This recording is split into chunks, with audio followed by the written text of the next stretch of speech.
What's happening, everybody? Justin, Bridgewater's Finest on YouTube, Blockbuster_guy on Twitter. It is that time again, ladies and gentlemen, the holy grail of the frozen pond. It is that time of year one more time to decide who gets to raise the hardest to win trophy in professional sports, the NHL Stanley Cup. The playoffs are upon us once again, and since the NHL does not care one lick for guys like me trying to make prediction videos on YouTube, the playoffs start on Wednesday, so I had to rush through getting my predictions done here for the first round to get them out there for you guys prior to the playoffs beginning. So that's what we're going to get into in this video as well as the next one.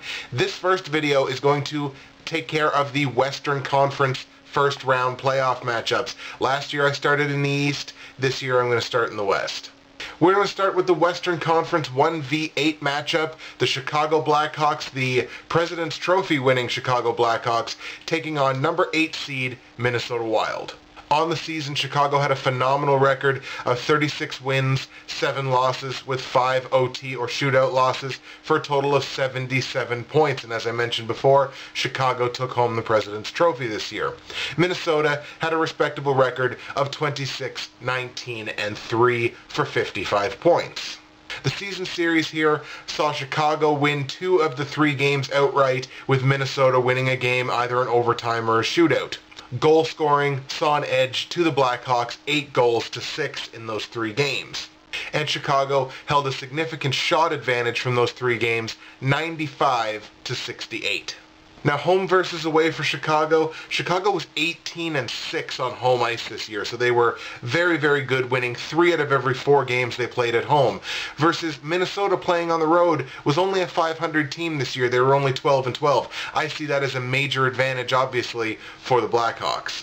The home versus away advantage from Minnesota. Minnesota was 14-10 on home ice this year, so not bad, obviously. But Chicago was 18-6 on the road, so they had really a perfect split between their performance at home and performance on the road. I'm not going to call this a major advantage for Chicago, but the advantage is definitely significant. So whether it's on Chicago's home ice or on Minnesota's home ice, I really feel like Chicago holds the advantage. Chicago had 2 players this year who averaged a point per game played, and that was, of course, Jonathan Toews and Patrick Kane. And Patrick Kane and Jonathan Toews were also the only 2 20-goal scorers on Chicago. Minnesota did not have a point-a-game player and did not have a 20-goal scorer this year. And if we take a look at offense versus defense, Chicago scored 155 goals this year versus giving up just 102, which, by the way, congratulations to Corey Crawford and Ray Emery on winning the William M. Jennings Trophy for fewest goals against. Minnesota was the only playoff team in either the Eastern or the Western Conference to give up more goals than they scored. They scored 122 in the season. They gave up 127. Naturalized head-to-head against each other, I would call this a 141 to about 112 advantage for Chicago. That is an average per game of Chicago scoring more than half a goal per game better than Minnesota. What does all this add up to? This all adds up to a Chicago sweep as far as I'm concerned. I don't think Minnesota is going to have anything for the Blackhawks. I think the Blackhawks win the first 2 games in Chicago and win the next 2 games in Minnesota. My official prediction is the Chicago Blackhawks to defeat the Minnesota Wild in a 4-game sweep. The 2v7 series in the Western Conference sees the Anaheim Ducks taking on the Detroit Red Wings, who have extended their NHL record consecutive playoff appearances streak to 22. Now, for records on the year, Anaheim had a record of 30 wins, 12 losses, and 6 overtime or shootout losses for a total of 66 points for the 2nd overall seed in the Western Conference. You take a look at Detroit. Detroit was 24, 16, and 8 for 56 points. The season series actually saw Detroit winning 2 of the 3 games in regulation on the season, Anaheim winning the other game in regulation. Goal scoring, a slight edge for Detroit, 9-7, and what that tells me is that these were close games, obviously. The shot total, however, saw a significant advantage for Anaheim, 105 to 72. Home versus away advantage for Anaheim. Anaheim was 16-8 on home ice this year, so won 2 out of every 3 games, whereas Detroit was under 500 on the road at 11-13. So I see that as a significant advantage for the Anaheim Ducks. At home, Detroit was 13-11 this year, whereas Anaheim, take a look at Anaheim's road record. Anaheim was above 500 on the road this year. They were 14-10. So to be perfectly honest, it's pretty much a push, but I give it a slight, very minor advantage to the Ducks just based on having 1 more win and 1 fewer loss on the road this year.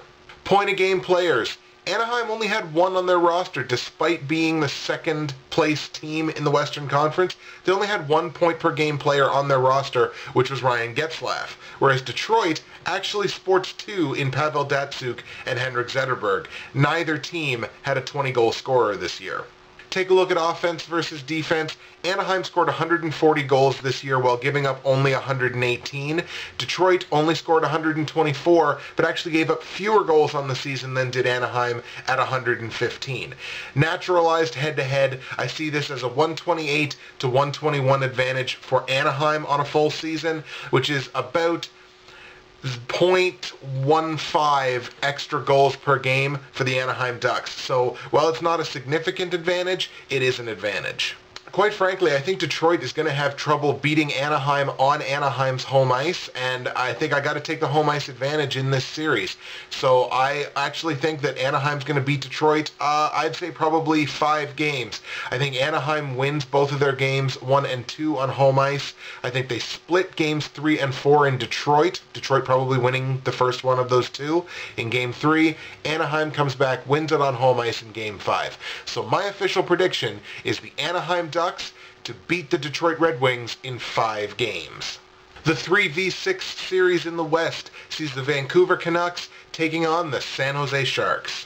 Overall records on the season, Vancouver had a record of 26-15-7 for 59 points. San Jose with a very respectable 25-16-7 for 57 points. So these 2 teams very, very close in their records. The season series actually saw San Jose sweep all 3 games against Vancouver this year, outscoring the Canucks 10-5 and outshooting them 92-87. The home versus away advantage for Vancouver. Vancouver was 15-9 on home ice this year, which is not an overly impressive record compared to the other Western Conference playoff teams, but you got to take a look at San Jose on the road. San Jose lost 2 of every 3 games on the road this year. They were only 8-16 away from the HP Pavilion. So I see that as a major advantage for the Vancouver Canucks. However, at home, San Jose was pretty damn good this year. They were 17-7 in their 24 home games this year, versus Vancouver on the road had a losing record of 11-13. So I turn around and say that is a significant advantage. I would even say a major advantage for the San Jose Sharks. Neither team had a point-per-game average player this year. However, the San Jose Sharks did have 120 goal scorer in Logan Couture. Offense versus defense. Vancouver scored 127 goals this year, but gave up 121. San Jose scored 124 goals this year, only gave up 116. Naturalized head-to-head, I see it as an extremely razor-thin 123 to 122 advantage for the San Jose Sharks. Now, that's only a clip of about 2/100ths of a goal per game spread out over the season, so it's the slightest of slightest advantages, but I do give it to the Sharks. As far as I'm concerned, how can this series not come down to the teams that are playing at home? I honestly think this is going to be a home team series. Certainly not San Jose being capable of winning on the road, and Vancouver was under 500 as well. So while Vancouver has a better chance of winning a game on the road, San Jose is a better home team. So honestly, I think that it's going to come down to the team that has home ice advantage. I think Vancouver wins the series in 7. I think every home team wins their game in this series. So Vancouver takes 1 and 2, San Jose takes 3 and 4, Vancouver takes 5, San Jose takes 6, Vancouver takes Game 7 on home ice. My official prediction, the Vancouver Canucks to beat the San Jose Sharks in 7 games. And the 4 versus 5 matchup in the Western Conference sees the St. Louis Blues taking on last year's Stanley Cup champion Los Angeles Kings. On the season, St. Louis had a record of 29-17-2 for a total of 60 points. The LA Kings right behind them, 27-16-5 for 59 points. The season series actually saw the Kings sweep the Blues in their 3 meetings this year, outscoring them, doubling them up actually, 14-7, and outshooting them by a large clip of 91-58. Home ice advantage for St. Louis. St. Louis was 15-9 at home this year, which again isn't a terribly impressive home record, but it's still obviously very good. But you take a look at the Kings. The Kings, by wins and losses, were actually as bad as the San Jose Sharks were this year away from their home building. They were only 8-16 on the road this year, so I see that as a pretty major advantage for the St. Louis Blues. Home ice advantage for the LA Kings. The Kings actually had the best home record in the Western Conference this year at 19-5. St. Louis on the road was above 500. They were 14-10, but I still see this as a significant, if not a major advantage for the LA Kings. Neither team had a point-a-game player this season. However, the Kings did have a 20-goal scorer, actually I believe almost 30-goal scorer. I think he had 26 or 27 actually. Jeff Carter was their 20-goal scorer. Offense versus defense on the season. St. Louis scored 129 goals while only giving up 115. The Kings scored 133 but gave up 118. I didn't think this would actually happen, but naturalized head-to-head, it's perfectly tied up, 124-124. These two teams could not get any closer in their output head-to-head. If any team is going to be able to take an 8-16 disadvantage playing away from home and translate it into playoff success, guess what? It's last year's Stanley Cup champions. I actually see the LA Kings winning this series and winning the series in 7 games. I think St. Louis wins games 1 and 2 on their home ice. I think they split games 3 and 4 in Los Angeles, and I think the Kings win Game 5, Game 6, and Game 7. Yes, that's having to beat St. Louis on their home ice twice. I think the Kings can do it.